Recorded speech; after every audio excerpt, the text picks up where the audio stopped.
जय माता दी। नमस्कार दोस्तों, स्वागत है आप सभी का हमारे YouTube चैनल लक्ष्मी शर्मा की कहानियाँ पर। ओम वैष्णवे नमः। प्यारे भक्तगणों, आज आप श्रवण करें कार्तिक महीने में सुनी जाने वाली पुण्य फल देने वाली 5 कथा एक साथ। राई दामोदर की कथा। कथा इस प्रकार है। एक छोटी सी लड़की थी जो कार्तिक नहाया करती थी। कार्तिक का महीना पूरा हुआ तो सब कहने लगे कि गंगा जी जाए या जमुना जी जाए या हरिद्वार होकर आए। एक स्त्री बोली कि मैं तो राई दामोदर भगवान को जिमाऊंगी। सब पूछने लगे कि वे कैसे होते हैं। स्त्री बोली कि मोर मुकुट, गले में बैजयंती माला और हाथ में पीतांबर ऐसे होते हैं राई दामोदर भगवान। वह लड़की अपने घर आई, भगवान की रसोई बनाई, मंदिर में आई, बोली आओ मेरी भगवान आओ जिमो।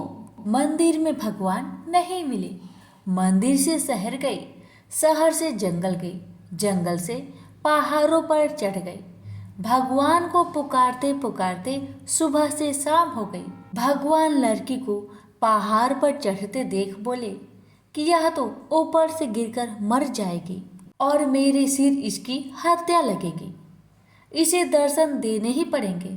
भगवान ब्राह्मण का रूप धरकर आए और बोले चल बेटा, मैं तेरा भगवान हूँ, तू मुझे जिमा दे। लड़की बोली नहीं, आप मेरे भगवान नहीं हो। ब्राह्मण बोला कि तेरे भगवान कैसे हैं? तब उसने कहा मेरे भगवान तो मोर मुकुट वाले, गले में बैजयंती माला पहने हुए और हाथ में पीतांबर लिए हुए हैं। ब्राह्मण बोले अच्छा, ऐसे है तेरे भगवान? तो राई बोली हाँ, ऐसे है मेरे भगवान। अब भगवान ने लड़की के सामने अपना चतुर्भुजी रूप दिखाया। अब लड़की खुश हो गई और बोली कि हाँ, आप ही हो मेरे भगवान। अब आगे आगे छोटी सी लड़की भाग रही थी और पीछे पीछे भगवान आ रहे थे। भागते भागते संग की सहेलियों से बोली कि मेरे घर में मेरे भगवान आए हैं। उनमें से किसी ने कहा कि देखो तो इसके भगवान कैसे हैं। तो लड़की ने कहा जिनके भाग्य में भगवान के दर्शन लिखा था उनको तो हो गया। हे राई भगवान, जैसे आपने लड़की को दर्शन दिए वैसे ही सभी को देना। कहानी कहते सुनते हुक्कारा भरते सभी पर अपनी कृपा सदा बनाए रखना। प्रेम से बोलिए राई दामोदर भगवान की जय। बहुत समय पहले की बात है। किसी गांव में 2 माँ बेटी रहती थी। बेटी का नाम था राई। वह बहुत सुंदर व सुशील थी।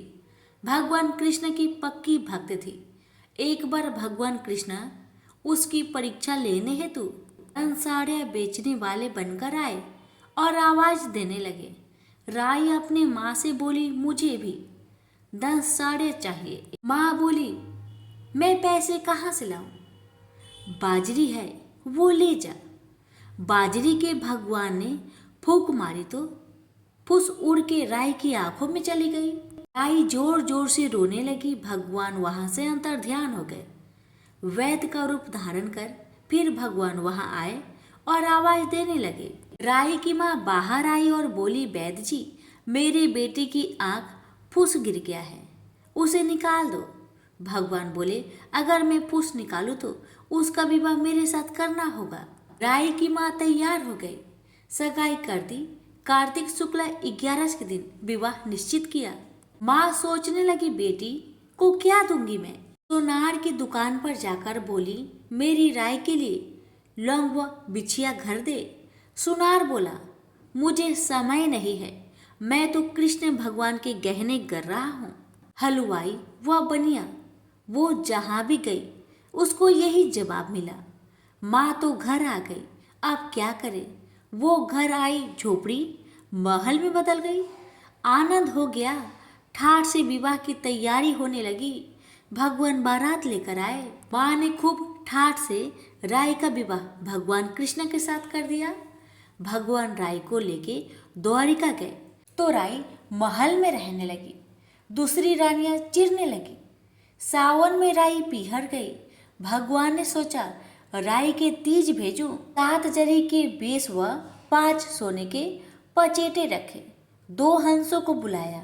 वो बोले सीधे राई के पीहर जाना, कहीं मत रुकना। राधा रुक्मणी को पता चला तो उन्होंने हंसों को अपने महल में बुला के कहा, थोड़ी मोटी चुग लो। हंस आ गए, मोती चुगने लगे। राधा रुक्मणी ने सारा सामान निकालकर उसमें फटे पुराने कपड़े और 5 कटे बांध दिए। पोटली हंसों को दे दिया। हंस सामान लेके राई के पास गए। राई खुशी से नाचने लगी। जैसे ही पोटली खोली, 5 अंगुलियों में 5 कांटे चुभ गए। राई बहुत दुखी हुई। सावन खत्म हुआ तो भगवान लेने आए।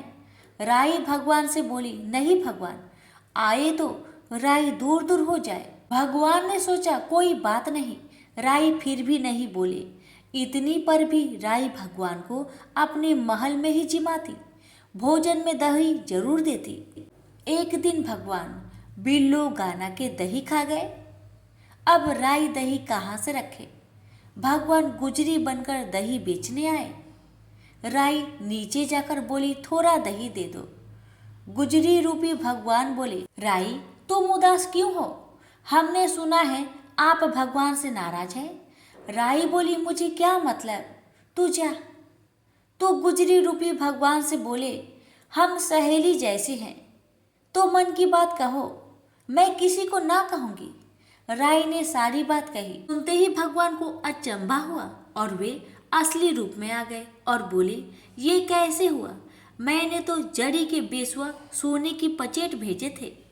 भगवान ने हंसों को बुलाकर पूछा, तुम कहीं रुके तो नहीं? हंस बोले, राधा रुक्मणी के महल में रुके और कहीं नहीं रुके थे। भगवान ने राधा रुक्मणी को बुलवाया और पूछा, आपने ऐसा क्यों किया? वो बोली, आप हमारे महल नहीं पधारे, इसलिए हमने ऐसा किया। भगवान बोले, आप हमको प्रेम से बुलाते तो हम जरूर आते। फिर भगवान बोले, कार्तिक का महीना राय को दूंगा, 5 दिन 5 तिथ्य राधा रुक्मण को व 11 सत्यभामा को दूंगा। भगवान ने सबको मान दिया। हे भगवान, राधा रुक्मण राय को मान दिया, वैसे सबको देना। घटती को पूरी कर जो, पूरी का प्राण छोड़ जो, भूल चूक को माफ कर जो। प्रेम से बोलिए राई दामोदर भगवान की जय। हिंदू पौराणिक कथाओं के अनुसार बृहस्पतिवार को व्रत और विष्णु भगवान की कथा करना विष्णु भगवान को खुश करने और आशीर्वाद पाने का सबसे उत्तम उपाय है, इसलिए कथा को पूरा सुने। कथा।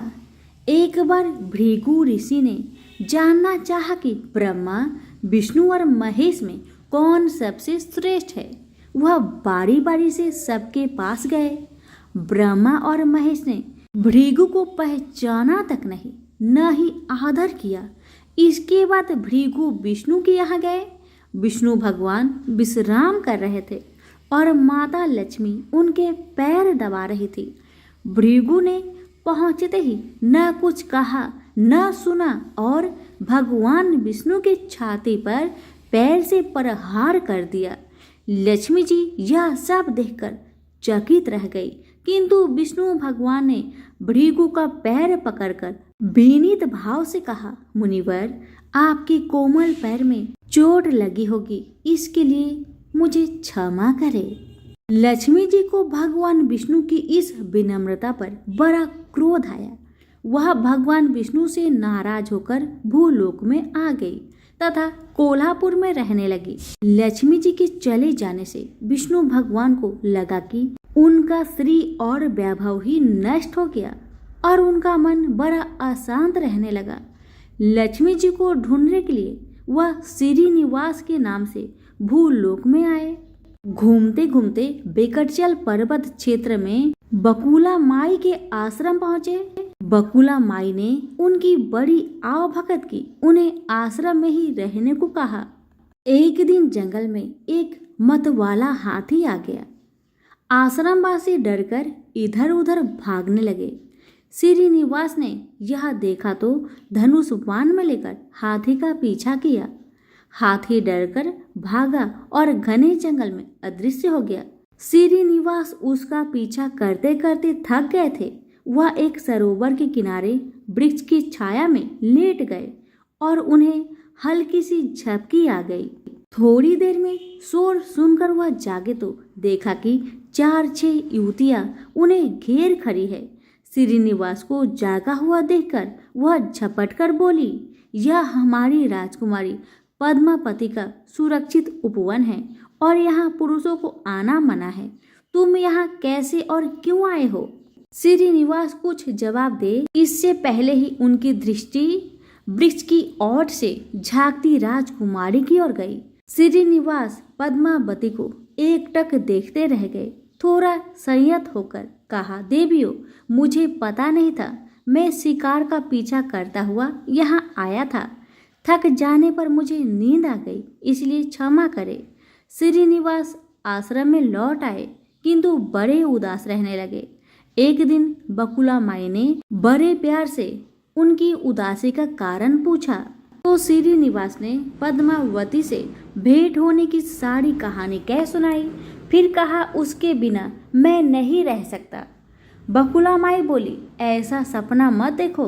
कहा वह प्रतापी चोल नरेश आकाश राज की बेटी और कहा तुम आश्रम में पलने वाले एक कुल गोत्रहीन युवक। श्रीनिवास बोले, माँ, एक उपाय है, तुम मेरा साथ दो तो सब संभव है। बकुला माई ने श्रीनिवास का सच्चा प्यार देखकर हाँ कर दी। श्रीनिवास ज्योतिष जानने वाली औरत का भेष बनाकर राजा आकाश की राजधानी नारायणपुर पहुंचे। उसकी चर्चा सुन पद्मावती ने भी उस औरत को महल में बुलाया और अपना हाथ दिखाया। राजकुमारी के हस्तरेखा देखकर वह बोली, राजकुमारी, कुछ दिन पहले तुम्हारी भेंट तुम्हारी सुरक्षित उद्यान में किसी युवक से हुई थी। तुम दोनों की दृष्टि मिली थी। उसी युवक से तुम्हारी शादी का योग बनता है। पद्मावती की माँ धारणा देवी ने पूछा, यह कैसे हो सकता है? ज्योतिषी औरत बोली, ऐसा ही योग है। ग्रह कहते हैं कोई औरत अपने बेटे के लिए आपकी बेटी मांगने स्वयं आएगी। 2 दिन बाद सचमुच ही बकुला माई एक तपस्विनी के भेष में राजमहल आई। उसने अपने युवा बेटे के साथ पद्मावती के विवाह की चर्चा की। राजा आकाश में बकुला माई को पहचान लिया। उन्होंने पूछा, वह युवक कौन है? बकुला माई बोली, उसका नाम श्रीनिवास है। वह चंद्र वंश में पैदा हुआ है। मेरे आश्रम में रह रहा है। मुझे माँ की तरह मानता है। राजा आकाश ने कुछ सोचकर उत्तर देने के लिए कहा। बकुला माई के चले जाने पर आकाश ने राज पुरोहित को बुलाकर सारी बात बताई। राज पुरोहित ने गणना की, फिर सहमति देते हुए कहा, महाराज, श्रीनिवास में विष्णु जैसा देवगुण है और लक्ष्मी जैसी आपकी बेटी के लिए यह बड़ा सुयोग है। राजा आकाश ने तुरंत बकुला बाई के यहाँ अपनी स्वीकृति के साथ विवाह के लग्न पत्रिका भेज दी। बकुला माई ने सुना तो वह चिंतित हो उठी। श्रीनिवास से बोली, बेटा, अब तक तो विवाह की चिंता ही थी, अब पैसे ना होने की चिंता है। मैं वरा स्वामी के पास जाती हूँ, उनसे पूछती हूँ कि क्या किया जाए। बकुला माई श्रीनिवास को लेकर वरा स्वामी के पास गई और श्रीनिवास के विवाह के लिए धन की समस्या बताई। तो वरा स्वामी ने 8 दिक्पालों इंद्र, कुबेर, ब्रह्मा, शंकर आदि देवताओं को अपने आश्रम में बुलवाया और फिर श्रीनिवास को बुलाकर कहा, तुम स्वयं इन्हें अपनी समस्या बताओ। श्रीनिवास ने देवताओं से कहा, मैं चोल नरेश राजा आकाश की बेटी पद्मावती से विवाह करना चाहता हूँ। मेरी हैसियत राजा के अनुरूप नहीं है। मेरे पास धन नहीं है, मैं क्या करूँ? इंद्र ने कुबेर से कहा, कुबेर, इस काम के लिए तुम श्रीनिवास को ऋण दे दो। कुबेर ने कहा, ऋण तो दे दूंगा, पर उसे यह वापस कब और कैसे करेगा, इसका निर्णय होना चाहिए। श्रीनिवास बोले, इसकी चिंता मत कीजिए, कलयुग के अंत तक मैं सब ऋण चुका दूंगा। कुबेर ने स्वीकार कर लिया। सब देवताओं की साक्षी में श्रीनिवास के ऋण पत्र लिख दिया गया। उस धन से श्रीनिवास और पद्मावती का विवाह बड़े धूमधाम से हुआ। तभी नारद ने कोल्हापुर जाकर लक्ष्मी को बताया, विष्णु ने श्रीनिवास के रूप में पद्मावती से विवाह कर लिया है। दोनों वेंकटाचल पर्वत पर रह रहे हैं। यह सुनकर लक्ष्मी जी को बड़ा दुख हुआ। वह सीधे वेंकटाचल पहुंची। विष्णु जी की सेवा एवं लगी पद्मावती को भला बुरा कहने लगी। श्रीनिवास विष्णु रूप में मेरे पति है, तूने इनके साथ विवाह क्यों किया? दोनों ने वाक युद्ध होने लगा तो श्रीनिवास को बड़ा दुख हुआ। वे पीछे हटे और पत्थर की मूर्ति के रूप में बदल गए। जब दोनों देवियों ने यह देखा तो उन्हें बड़ा दुख हुआ कि श्रीनिवास तो अब किसी के न रहे। इतने में शीला विग्रह से आवाज आई, देवियों में इस स्थान पर बकटेश्वर स्वामी के नाम से अपने भक्तों का अभिष्ट पूरा करता रहूंगा। उनसे प्राप्त चढ़ावे के धन द्वारा कुबेर का कर्ज ब्याज चुकाता रहूंगा। इसलिए तुम दोनों मेरे लिए वापस में झगड़ा मत करो। यह वाणी सुनते ही लक्ष्मी जी और पद्मावती दोनों ने सिर झुका लिया। लक्ष्मी कोल्हापुर आकर महालक्ष्मी के रूप में प्रतिष्ठित हो गई और पद्मावती तिरुनाचूर में शीला विग्रह हो गई। आज भी तिरुपति क्षेत्र में तिरुमला पहाड़ी पर भगवान बकेटेश्वर स्वामी के दर्शन हेतु भक्त गणों से इसी भाव से शुक्ल लिया जाता है। उनकी पूजा पुष्प मिष्टान आदि से न होकर धन द्रव्य से होती है। इस धन से भगवान श्री कृष्ण बकेटेश्वर स्वामी कुबेर का कर्ज चुका रहे हैं। सभी प्रेम से बोलिए श्री लक्ष्मी नारायण की जय हो। सूरज भगवान रोज उठते और जग में प्रकाश देने चले जाते। एक दिन भगवान को लगा कि राना दे सुखती चली जा रही है, तो राना दे से पूछा कि तुम्हारे मन में क्या है? राना दे बोली, मेरे मन में खीर खांड के भोजन की इच्छा है। भगवान बोले, मांगा भी तो क्या मांगा, ये तो हम रोज ही खाते हैं। राना दे बोली, भगवान आप खीर खांड के भोजन जिमते हो, मैं तो खट्टी रब जिमती हूँ। भगवान बोले, राना दे तुम झूठ बोलती हो, एक जैसा भोजन मेरी माँ हमको देती है। राना दे बोली, सुबह आप मेरी थाली ले लेना, मुझे अपनी थाली दे देना, फिर आपको सब पता लग जाएगा। दूसरे दिन जिमते समय भगवान ने पानी के गिलास को टक्कर देकर गिरा दिया। माताजी बोली, तुम मत उठो, मैं दूसरा गिलास भर देती हूँ। माताजी गई। इतने में भगवान ने थालियाँ बदल दी।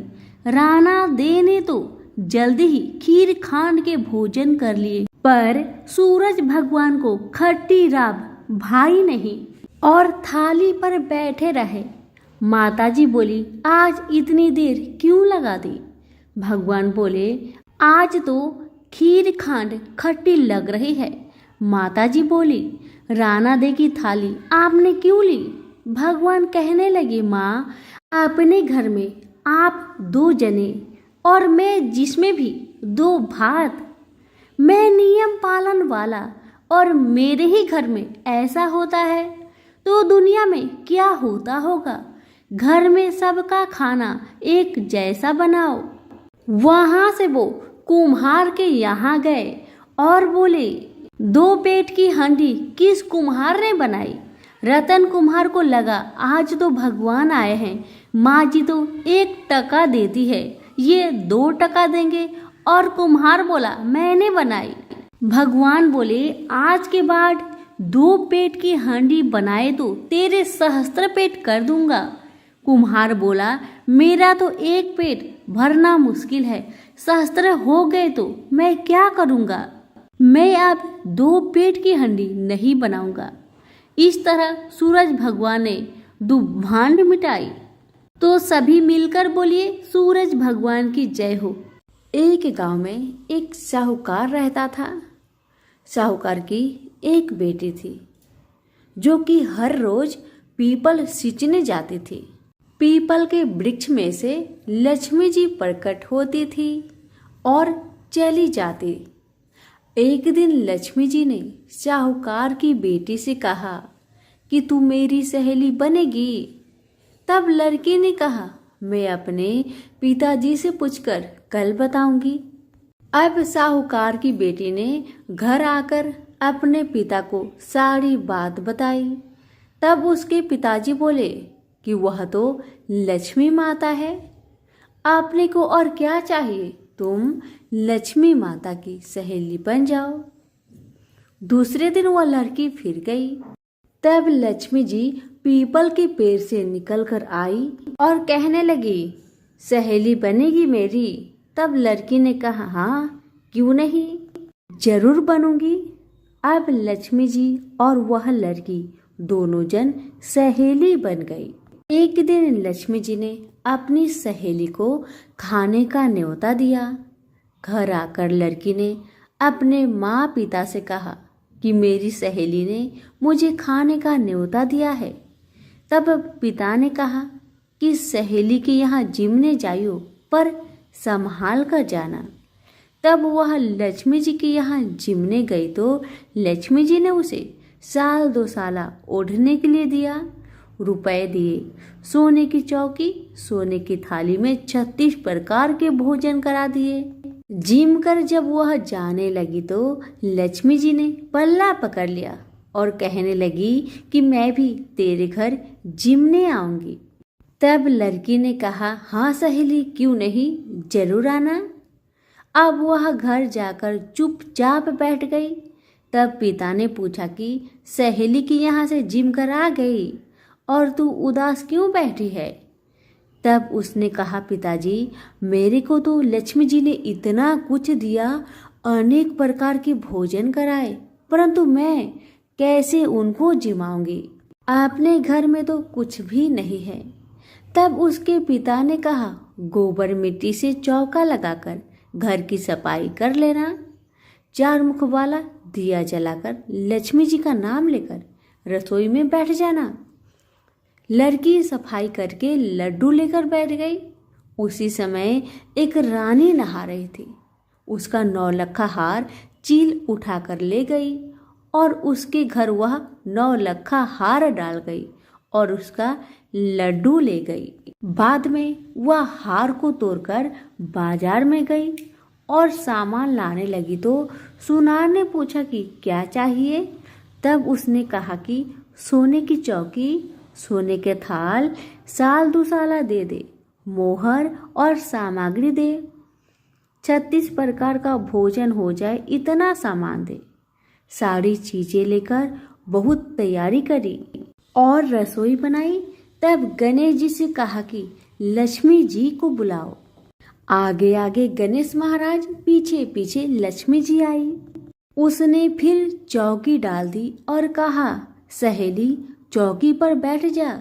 तब लक्ष्मी जी ने कहा, सहेली चौकी पर तो राजा रानी के भी मैं नहीं बैठी, किसी के भी यहाँ नहीं बैठी। तो उसने कहा, पर मेरे यहाँ तो तुम्हें बैठना ही पड़ेगा। फिर लक्ष्मी जी चौकी पर बैठ गई। तब उसने बहुत खातिर की, जैसे लक्ष्मी माता ने करी थी वैसे ही उसने भी करी। लक्ष्मी जी उस पर बहुत प्रसन्न हुई और घर में खूब रुपए एवं लक्ष्मी हो गई। साहूकार की बेटी ने कहा, मैं अभी आ रही हूँ, तुम यहीं पर बैठी रहना। और वह चली गई। लक्ष्मी जी गई नहीं और चौकी पर बैठी रही। उसको बहुत दौलत दी। हे लक्ष्मी माता, जैसे आपने साहूकार की बेटी को दिया वैसे सबको देना। कहानी सुनते, हुक्कारा भरते अपने सारे परिवार को देना, पीहर में देना, ससुराल में देना, बेटे पोते को देना। हे लक्ष्मी माता, सबका कष्ट दूर करना, दरिद्रता दूर करना, सबकी मनोकामना को पूर्ण करना। तो प्रेम से बोलिए, लक्ष्मी माता की जय हो। धन्यवाद।